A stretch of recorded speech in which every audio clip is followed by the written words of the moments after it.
बच्चे देश का भविष्य होते हैं, लेकिन उन्हें इतिहास ही गलत पढ़ाया जाए और देश के बारे में झूठी जानकारी दी जाए तो क्या वो देश का भविष्य बन पाएंगे? क्या वो कभी देश की भलाई के बारे में सोचेंगे? जम्मू कश्मीर से एक हैरान करने वाला मामला सामने आया है, जहां सरकारी स्कूलों में एक ऐसी किताब पढ़ाई जा रही थी जिसमें जम्मू कश्मीर को इंडिया ऑक्यूपाइड कश्मीर और आतंकियों को मसीहा बताया गया है। इस किताब का नाम है personalities and legends of Jammu Kashmir, यानी जम्मू कश्मीर की हस्तियां और दिग्गज। और इस किताब में किसे लेजेंड कहा गया है आपको मालूम है? हाफिज सईद को, जो 26/11 आतंकी हमले का मास्टरमाइंड है, सैयद अली शाह गिलानी, मसरत आलम और मिरवाइज उमर फारूक को, जो हमेशा कश्मीर को भारत से अलग कर पाकिस्तान से जोड़ने की मुहिम चलाते रहे, कश्मीर में कट्टरपंथ फैलाते रहे। इस किताब में पुलिस अधिकारी अमरचंद के हत्यारे, बैंक डकैती के दौरान एक बैंक कर्मचारी की हत्या करने वाले आतंकी मकबूल भट्ट को शहीद बताया गया है, जिसकी रिहाई के लिए JKLF से जुड़े आतंकियों ने भारतीय राजनयिक रविंद्र मात्रे का अपहरण कर उनकी हत्या कर दी थी। और सबसे बड़ी बात, कश्मीरी बच्चों को ये पढ़ाया जा रहा है कि जम्मू कश्मीर इंडियन ऑक्यूपाइड कश्मीर है, यानी भारत ने कश्मीर पर कब्जा कर रखा है। जैसे ही ये मामला सामने आया तो बवाल मच गया। जम्मू कश्मीर विधानसभा के नेता प्रतिपक्ष सुनील शर्मा ने आरोप लगाया कि ये सिर्फ एक गलती नहीं बल्कि बड़ी साजिश का हिस्सा है। का वितरण जम्मू कश्मीर के अनेक विद्यालयों के पुस्तकालयों में हुआ है। ये एक घोर अपराध है। जिस पुस्तक में सर्वोच्च न्यायालय द्वारा एक दोषी को, जिसको फांसी दी गई थी, उसको शहीद माना गया है, जिस पुस्तक में 2008 के मुंबई हमले के मास्टरमाइंड हाफिज सईद की प्रशंसा की गई हो, जिस पुस्तक में इंडियन ऑक्यूपाइड कश्मीर कहा गया हो, ऐसी पुस्तक आपत्तिजनक है, विवादास्पद है। ऐसी पुस्तक पे तुरंत बैन होना चाहिए।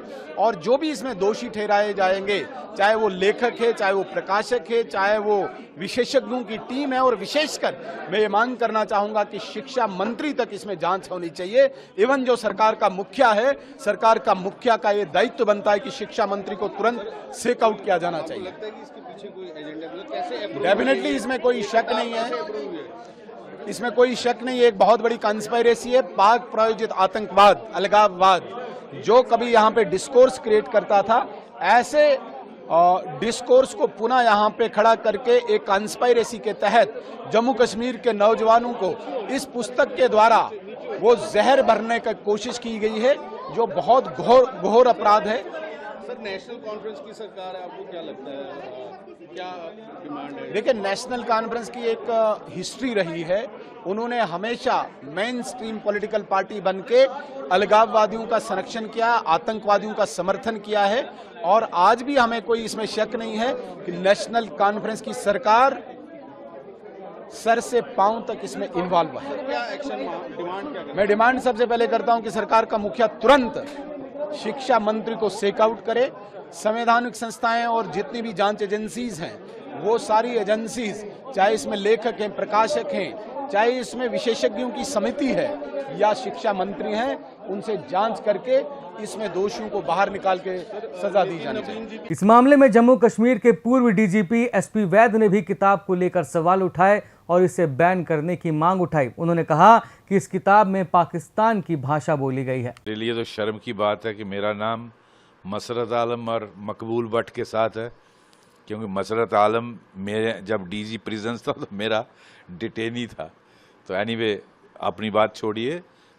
शर्म की बात यह है कि जो जम्मू कश्मीर की सरकार ड्यूली इलेक्टेड लोगों के वोट से आई है और भारत के संविधान की शपथ लेकर सरकार बनी है, वो ऐसी किताब को मंजूरी देती है सभी लाइब्रेरीज में रखने के लिए, सभी सरकारी स्कूलों में रखने के लिए, जो किताब ये कहती है कि मकबूल भट्ट शहीद आज़म है। वो शहीद आज़म था, वो जम्मू कश्मीर को भारत से तोड़ना चाहता था, उसने टेरर इंसिडेंट किया था, उसने कत्ल किया था किसी का, उस पर उसको सजाए मौत दी गई। तो आप उसको शहीद आज़म बोलते हैं।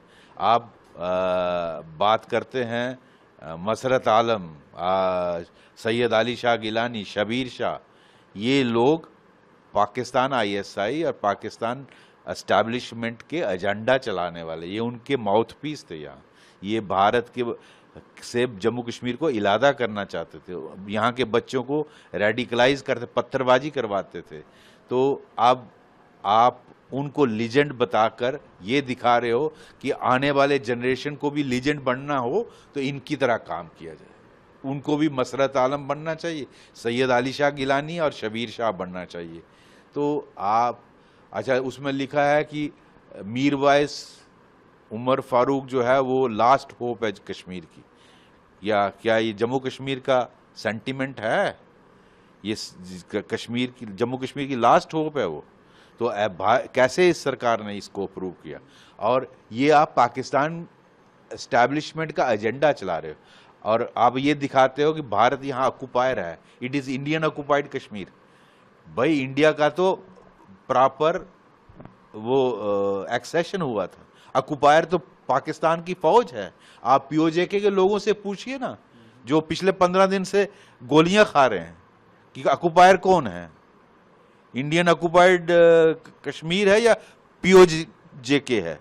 तो आप इस तरह की लैंग्वेज, तो आप इस तरह की किताब अप्रूव करके आने वाली पीढ़ी को प्रमोट कर रहे हो, गन कल्चर और सेपरेटिज्म और रेडिकलाइजेशन। मदरसाज में तो रेडिकलाइजेशन हो ही रही है, ऊपर से सरकारी स्कूलों में ये करवाएंगे। तो ये बहुत शर्म की बात है। इस बुक को रादर बैन कर देना चाहिए था। हालांकि भारत का संविधान टोटल फ्रीडम देता है, freedom of speech and freedom of expression, तो इसको, लेकिन ऐसी किताब को तो बैन करना चाहिए जो पाकिस्तान एजेंडा पर चल रही है।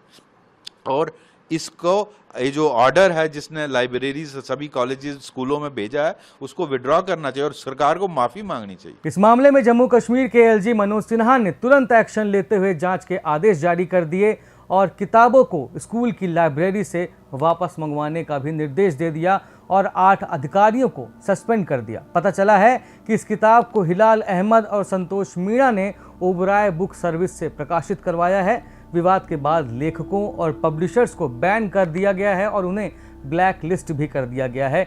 इन पब्लिशर्स पर यूएपीए समेत कई धाराओं के तहत केस भी दर्ज किया गया है और छापे भी मारे गए हैं, मगर अब तक किसी की गिरफ्तारी नहीं हुई है।